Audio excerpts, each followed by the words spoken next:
चला, खरं तर या वाशी विभागामध्ये विकी भोईर सारखा खेळाडू येणं हे सगळ्यांसाठी एक वेगळं स्वप्न होतं, परंतु आज सकाळ झाली म्हणून प्रेक्षक आमचे निघून गेलेले आहेत. परंतु जसं विकी भोईर यायचं नाव घेतलं तसं मात्र प्रेक्षकांनी नक्कीच ऑनलाईन ही मॅच जरूर पाहिली असेल किंवा उद्या तरी नक्कीच पाहतील. ज्या खेळाडूने संपूर्ण भारतभर आपल्या या नवी मुंबईचं नाव संपूर्ण भारतभर पसरवलेलं आहे आपल्या खेळाच्या माध्यमातून, धारावी एक्सप्रेस, नवी मुंबई एक्सप्रेस अशा वेगवेगळे किताब ज्या खेळाडूला दिलेले आहेत आणि खरोखर त्यांनी संपूर्ण या नवी मुंबईचं नाव देशाच्या कानाकोपऱ्यामध्ये पोहोचवलेलं आहे, तो धारावी एक्सप्रेस विकी भोईर याचा शुभ सन्मान आपल्या मुख्य व्यासपीठावर होत आहे. एकच प्रश्न फक्त, खारेपाट विभाग आहे आणि खारेपाट विभागामध्ये अशा प्रकारच्या मॅचेसचं आयोजन दुसरी रजनी, गेल्या वर्षी एक स्पर्धा भरवण्यात आली होती, यावर्षी एक दुसरी स्पर्धा ही भरवण्यात आलेली आहे. स्पर्धेविषयी काय म्हणशील, एकंदरीत तिकडचं सगळं वातावरण त्याच्याविषयी काय म्हणशील? सर्वप्रथम तर मी जे आमचे ओनर आहेत मद्दू शेठ त्यांना मी थँक्यू बोलेन आणि धीरजलासुद्धा, कारण आवर्जून ते आमची दरवर्षी एक एंट्री तरी पेन तालुक्यामध्ये ठेवतात.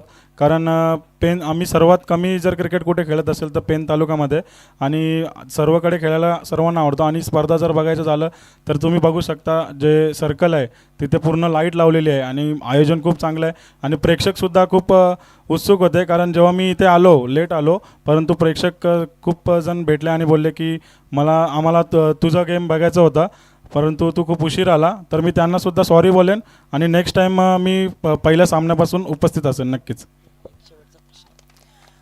विकी भोईर आज मोठमोठ्या संघांमध्ये आम्हाला पाहायला मिळतोय, मुंबई, पुणे, कधी तुम्ही कलकत्त्याला असता, तर वेगवेगळ्या राज्यांमध्ये तुम्ही खेळता.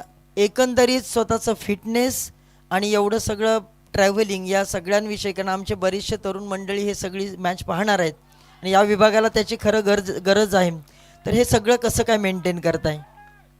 सर्वात प्रथम तर म्हणजे सांगेल की खूप कठीण असतो आमचं क्रिकेट.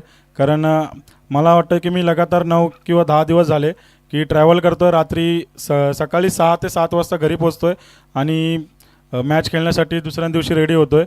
आणि एक असं झालं की लगातार 2 दिवस झोपलोच नाही, मॅच खेळलो. खूप कठीण आहे, परंतु क्रिकेटवर प्रेम आहे आणि प्रेक्षकांचा आमच्यावर खूप जास्त प्रेम आहे, त्याच्यामुळे आम्हाला तेवढीच मजा येते. आणि फिटनेस जर बोलायचं झालं तर आम्हाला फिटनेस करण्यासाठी भेटत नाही, परंतु जेवढाही वेळ भेटतो तेव्हा आम्ही ग्राउंडवर असतो. कारण मी जेव्हा ट्रॅव्हल करून येतो 2 किंवा 3 वाजू द्या दुपारी, जर मला टाईम भेटला अर्धा तास का होईना, परंतु मी ग्राउंडवर जातोच, कितीही थकलेला असलो तरीसुद्धा. सचिन नाईक यांची मोठी ख्याती आहे, मी सुद्धा नवी मुंबईमध्येच राहतोय, एक कॅप्टन कूल म्हणून, आणि त्यांच्या तालमीमध्ये तुम्ही घडलेले आहेत. कसं काय सचिन नाईक यांच्याविषयी काय म्हणाल?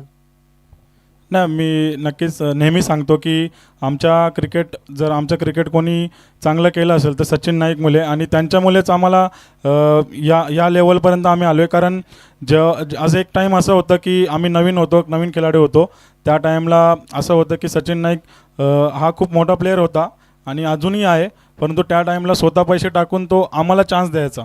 आम्ही लोकल मॅचेस खेळायचो, तर ते खूप जण कमी करतात. कारण लोकलमध्ये असं असतं की पैसे टाकतात आणि स्वतःच खेळतात, परंतु त्यांनी तसं केलं नाही आणि आम्हाला प्रेम दाखवलं. Thank you so much. या ठिकाणी विकी भोईर यांचा शुभ सन्मान आपण आपल्या व्यासपीठावर केलेला आहे, परंतु मैदानाच्या आतमध्ये टॅकल बघा कशा पद्धतीनं रंगत असताना, एकीकडे या विभागातला एक संघ आहे तर दुसरीकडे नवी मुंबईतला एक दमदार संघ आहे. आता त्यांच्यामधली ही कॉन्टेस्ट आपण पाहिली तर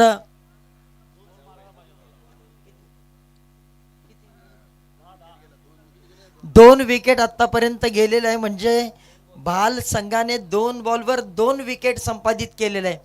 म्हणजे आम्ही सुद्धा कुठे कमी नाहीत हेच दाखवून दिलंय या विभागातील या खेळाडूंनी. चर्चा